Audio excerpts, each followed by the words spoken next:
I told my stepmom she will never be my real mom and went no contact. Now my dad and her are stalking me and trying to force themselves into my life. My mom passed away when I was 14. I was always closer to her than my dad, so I took it very hard and still missed her every day, but my dad moved on extremely quickly.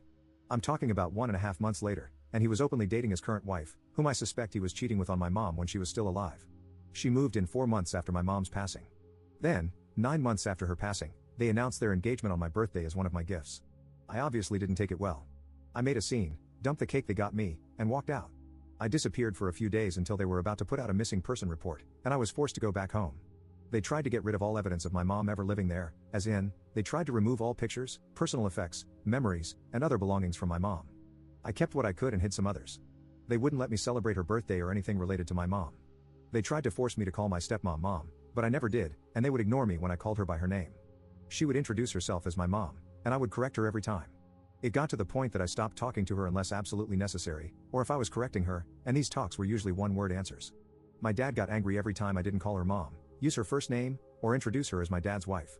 I once spent 2 weeks not talking to either of them when I was 16 because I was ruining their family dynamic. Their exact words were, "Until I can be a part of the family, there is nothing to say or do as one," but they caved at about the 15th day of no communication and interaction. I turned 18 and left for uni and went extremely low contact and didn't go back. When I was 21, I got engaged to my fiancée. She knows about my relationship with my dad and his wife. She respects it and is on my side. When they found out, my dad and his wife had a fit because they didn't know I was seeing anyone. My dad's wife posted on social media, saying she was excited that her son, aka me, was getting married with a bunch of other things, mentioning she can't wait until she becomes a grandma. I made a short post saying I am not and will never be her son, and she won't be a grandma to any future kids. My dad got mad, saying I was disrespecting my mother and embarrassing her. I asked who we were talking about because my only mother was my bio mom, and at this point, I lost both of my parents on that day when I was 14. That was 3 years ago, and we went back to low/no contact. Now, my wife is about 8 months pregnant, and they randomly showed up at my house, even though I never gave them my address. They wanted to talk and meet my wife, but I didn't let them in and told them to turn around and go back to where they came from. But apparently, they decided they wanted to move to my city/state to be closer and repair the relationship between us. She said she missed her son and wanted to be a better mom and grandma.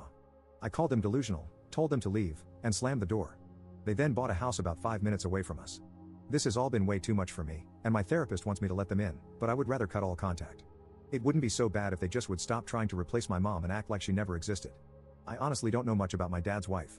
I don't even know if I know who my dad is anymore. My wife is struggling to support me emotionally and doesn't know how to help. Please, internet strangers, how do I convince my dad and his wife that she is not and will never be my mom? Update 1. To answer some questions and to clarify, my wife, our unborn child, and I are doing well overall. My wife is over being pregnant at this point, and our child should be here in the coming weeks. I did find a new therapist. I called to cancel the rest of my appointments on the books, and he did not take that well, so I have put in a complaint. I met with my new one, and I like her a lot better. I feel like I'm actually being heard and getting the help I need. I want to make this clear, I am 24. My dad's wife is 38, 14 years older than me. My dad is 52, 14 years older than his wife. So when she entered my life, I was 14, and she was 28. There were also theories about how my dad might have had something to do with my mom's passing. That is not the case, but I still believe they were together before she passed. I am investing in a security system, but it will be a few weeks until they can install it. For now, we have a doorbell cam and some cheaper cameras. As for social media, since the post about her being excited about being a grandma, and my wife and I getting engaged, we have locked down all social media. My wife and I are not active on any platforms anymore, except for messaging or sharing pictures. And we found the leak as well. It was my brother-in-law, my wife's sister's husband. We had a family dinner where we had planned on working on the birthing plan. Brother-in-law was insistent on being there, which was odd as he was not a part of it to begin with. While we were waiting for my mother-in-law to get home, I shared what happened between my dad and how it made me and my wife feel, and brother-in-law got visibly uncomfortable. When I called him out on it, he denied it, but it was obvious. Sister-in-law called him out, and he broke down. He said he had been talking with them because we needed all the family support we could get, and that they deserved to know their grandbaby. This caused an argument, and it ended with sister-in-law moving out and staying with us. They have no kids and have had some issues. I think it is over for them, and I definitely will not be ever trusting him. Our birthing plan has been locked down now and made secure, but we have some just in case of crazy showing up plans. Everyone who needs to know the details knows. Now, it is surprisingly hard to get a protection order. Where I live, it is heavily dependent on violence or physical contact. Technically, what they have done is not against the law yet. They are perceived as no real danger at this time since there were no threats made, and they left when asked to. They have free will to move wherever they want. Also, since a family member gave another family member my address, it is fair game. In regards to grandparents' rights, it is only applicable when my wife and I have lost custody or are unable to care for them, but my mother-in-law and father-in-law will be taking on that role if needed. My wife and I are not currently in a position to move.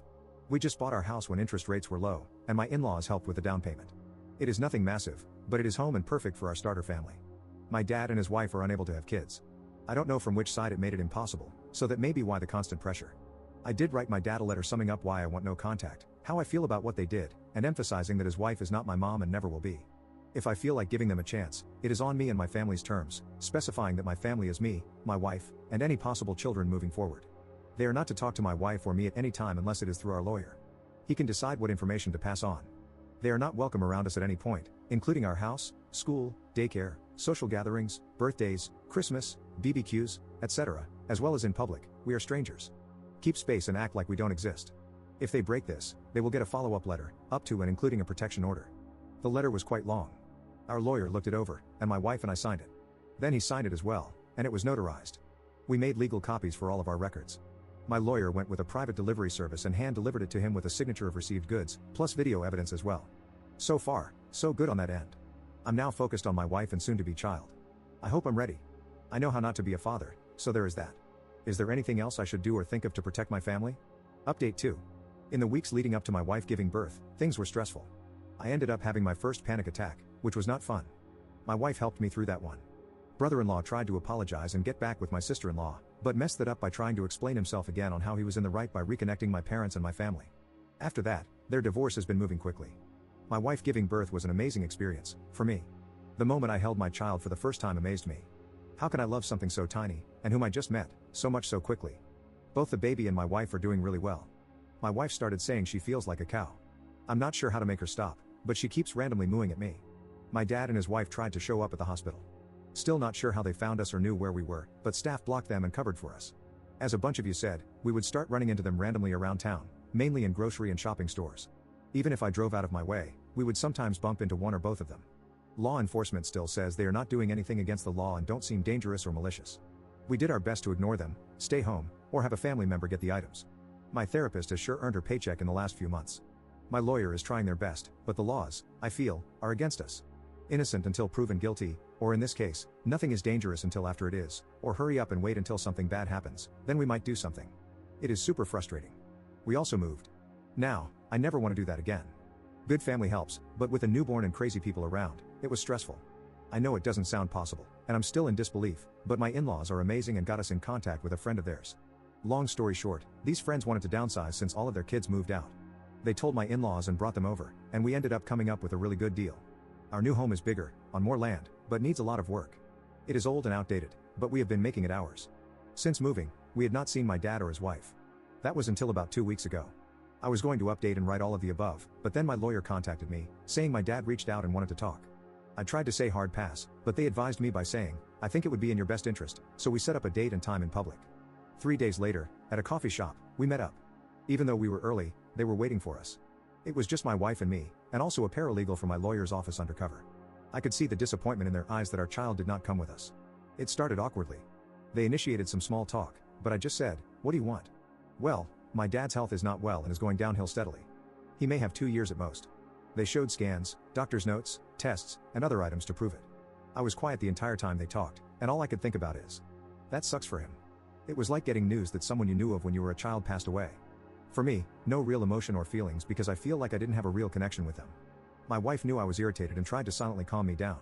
When they were done, I said something to the effect of, I'm sorry this happened to you. I hope you get better, and got up to walk out. His wife opened her mouth and said something like, that's it? That's all you have to say? You owe it to him too. I didn't let her finish and went off on them. I said everything that I had been saying in my head for years. A practiced monologue I started when I was a teen. Highlights include but are not limited to, how he owed me more than anything, how he ruined any type of relationship the moment he started thinking with his lower half, when he tried to erase my real and only mom, neglect, abuse, over-punishment, the works. Then, I finished with my real mother, who passed away when I was 14. Pretend I did as well because that is when he, my dad, also checked out of my life.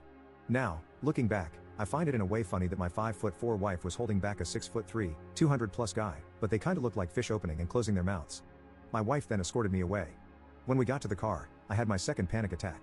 I'm struggling, but working through it. When my wife notices me zoning, she just hands me our child, and things get better. Sorry for the long read if you are still here. I hope you all have a wonderful day, and may your life be blessed.